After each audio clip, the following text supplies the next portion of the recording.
Hello दोस्तों, welcome to Cybertech और मैं हूं आपका दोस्त एजाज। फ्रेंड्स, क्रिप्टो मार्केट पर बात करेंगे जिसने यहां पर सबको परेशान कर दिया, सरप्राइज कर दिया। सोच भी नहीं रहे थे हम जो कुछ यहां पर वो बिटकॉइन ने हम सबको करके दिखा दिया। अब वो कोई इन्वेस्टर ही होंगे जिन्होंने यहां पर महंगे दामों बिटकॉइन को वंस अगेन बाय करके प्राइस को ऊपर लेकर जाने की कोशिश की है। तो अभी भी मार्केट के अंदर ऐसे लोग मौजूद हैं जो कि बिटकॉइन पर इतना ट्रस्ट करते हैं या क्रिप्टो करेंसी मार्केट पर इतना ट्रस्ट करते हैं कि पैसा इस तरह से यहाँ पर लगा दिया है। सारा कुछ सीन किस तरह से हुआ है मैं यहाँ पर पूरी डिटेल आपके साथ शेयर करने वाला हूँ। मुझे उम्मीद है कि आप वीडियो को देखना कंटिन्यू करेंगे, लाइक ज़रूर कर देंगे दोस्तों और चैनल को सब्सक्राइब ज़रूर कर देंगे। आपने मेरा चैनल अभी तक सब्सक्राइब अगर नहीं किया तो फीडबैक मुझे ज़रूर दिया करें, मुझे पता चले कि मेरी वीडियोस आपको कैसी लग रही हैं। अपने टॉपिक पर चलते हैं। अब सबसे पहले तो मैं आपको ये बता दूं कि अचानक से ये जो सरप्राइजिंगली सर्ज आया प्राइस के अंदर और प्राइस $35,000 पर बिटकॉइन का पहुंच गया और इथेरियम का भी और बाकी क्रिप्टो करेंसीज भी उसी तरह से जो है वो अप जाना शुरू हो गई। इसके पीछे रीज़न क्या है? रीज़न दोस्तों ETF की एप्लीकेशंस हैं जिसको लेकर बड़ी एक्साइटमेंट मार्केट के अंदर पाई जाती है। आज से तकरीबन 4-5 दिन पहले मैंने वीडियो बनाया था जिसमें मैंने आपको बताया था कि गूगल पर लोग ETF सर्च बहुत ज़्यादा कर रहे हैं, YouTube पर और गूगल पर। यहाँ से पता चलता है कि आने वाले दिनों में बिटकॉइन की प्राइस को ये चीज़ ऊपर लेकर जा सकती है because people are very curious about ETF। ये मैंने आपके साथ बात शेयर की थी। जो मेरे रेगुलर व्यूअर्स होंगे उनको इस चीज़ का ज़रूर इल्म होगा कि हाँ यार, एक दिन एजाज भाई ने ये कहा ज़रूर था। एक और चीज़ भी मैंने दोस्तों आपको कही थी, वो ये थी कि अगर BTC 32K मतलब $32,000 की रेजिस्टेंस को तोड़ देता है तो फिर इसका प्राइस जो है वो अच्छा खासा ऊपर जा सकता है।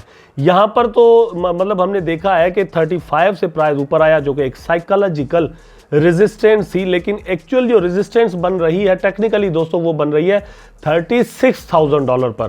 तो ये भी चीज़ अभी रहती है। वेल, यहाँ पर आपको मैं बता दूं थोड़ा कि इसके पीछे जो अचानक से रीज़न हुए वो क्या थे। एक ट्विटर पोस्ट आई जिनका मतलब एक ऐसे बंदे जिनका ताल्लुक ब्लूमबर्ग के साथ है, उन्होंने कहा कि जो ब्लैक रॉक कंपनी है जिसने एप्लीकेशन डाली हुई है वो सिर्फ इस इंतज़ार में नहीं है कि SEC उसकी इस एप्लीकेशन को एक्सेप्ट करेगा और उसके बाद ETF की जो ट्रेडिंग है वो स्टार्ट हो जाएगी। उसके अलावा भी उनके पास एक ऑप्शन है कि वो सीड फंडिंग कर सकते हैं और वहाँ से वो स्पॉट ETF की जो ट्रेडिंग है वो स्टार्ट कर सकते हैं।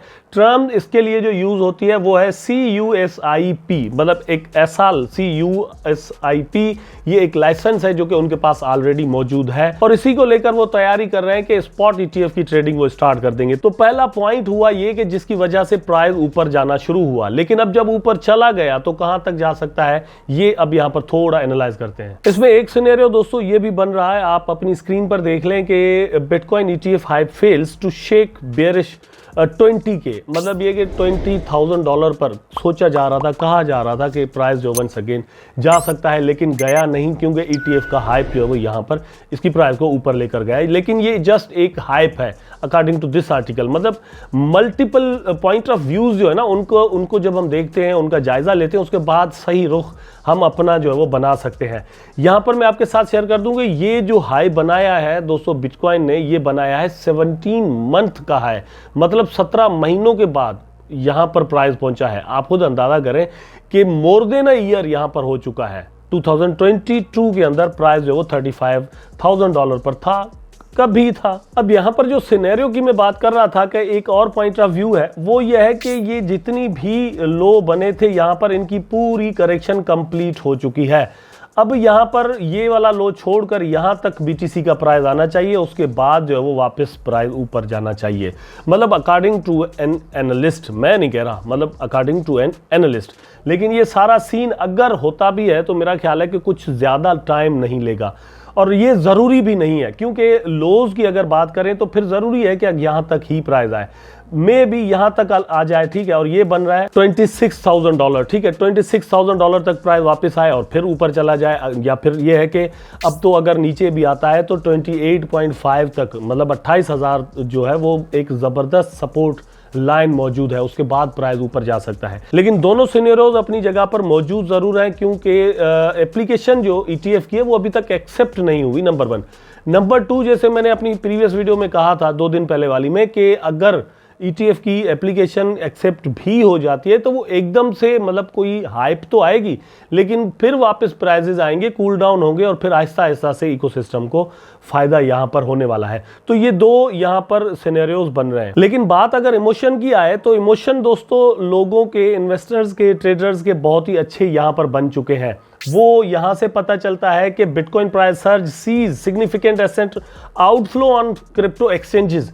ये जो सेंट्रलाइज्ड एक्सचेंजेस होती हैं वहां से अगर लोग अपने क्रिप्टोज के फंड निकालना शुरू कर दें बहुत ज्यादा क्वांटिटी के अंदर, तो यहां से ये अंदाजा लगाया जाता है, ये समझा जाता है कि अब लोगों का ट्रस्ट यहां पर वापस आ गया है और लोग अपने एसेट्स को सेल आउट नहीं करना चाहते। दैट्स वाई यहां से विड्रॉ करके अपने कोल्ड वॉलेट्स के अंदर या डिसेंट्रलाइज्ड जो वॉलेट्स हैं लाइक ट्रस्ट वॉलेट और इस तरह के और जो है उनमें रखना चाहते हैं। अदरवाइज ये होता है कि अगर आप सेंट्रलाइज्ड एक्सचेंजेस पर अपने फंड्स रखते हैं, इट मींस कि आप किसी भी वक्त उनको सेल करना चाहते हैं। तो यहां से जो आउटफ्लो हुआ है, लोगों ने फंड्स निकाले हैं, एक अंदाजा ये लगाया जा रहा है कि अब प्राइस जो है वो ऊपर से ऊपर ही जाने के चांसेस हैं कुछ वक्त के लिए कम से कम, क्योंकि लोगों ने यहां पर ट्रस्ट रीगेन किया है। अगर फिगर्स की बात की जाए तो दोस्तों बाइनेंस से 500 मिलियन वर्थ ऑफ डॉलर्स के क्रिप्टोज जो है वो मूव हुए हैं। Crypto.com से 49.4 मिलियन डॉलर्स के क्रिप्टोज मूव हुए और OKX से 31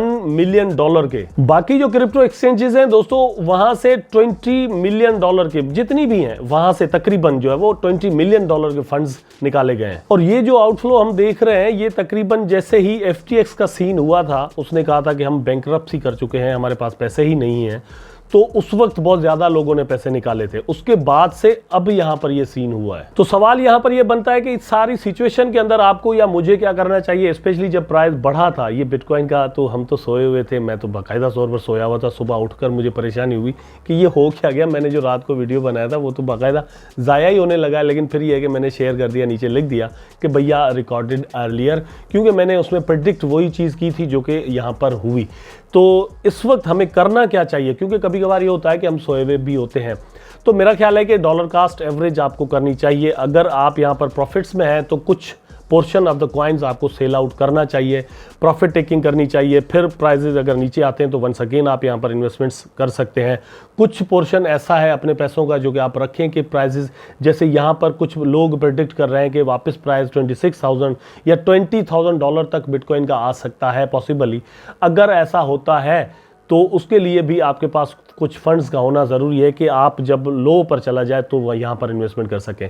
दूसरा सिनेरियो दोस्तों एक ये भी बन रहा है कि 2008 की तरह एक यहाँ पर बबल फटने वाला है और बहुत ही बड़े क्रैशेस यहाँ पर स्टार्ट हो सकते हैं। कुछ लोग कह रहे हैं कि ये मतलब नेक्स्ट जो हाविंग होगी उसके बाद ये होगा, कुछ लोग ऐसा सोचते हैं कि अभी भी हो सकता है। तो इसके लिए आपको मेंटली प्रिपेयर ज़रूर रहना चाहिए, मतलब नेगेटिव्स एंड पॉजिटिव्स दोनों को साथ मिलाकर चलना चाहिए कि सिर्फ आप प्रॉफिट्स को मत देखें, यहाँ पर लॉसेस के भी चांसेस होते हैं, सिर्फ लॉसेस को मत देखें, यहाँ पर प्रॉफिट के भी चांसेस होते हैं। आई होप दोस्तों जितनी भी इंफॉर्मेशन मैंने आपके साथ इस वीडियो में शेयर की है ज़रूर पसंद आई होगी, वीडियो आपको ज़रूर पसंद आया होगा। अगर पसंद आया है तो लाइक करें, कमेंट करें, शेयर करें, चैनल को सब्सक्राइब करके बेल आइकन ज़रूर दबा दें ताकि मैं और आप आपस में जुड़े रहें। टेक केयर, अल्लाह हाफ़िज़।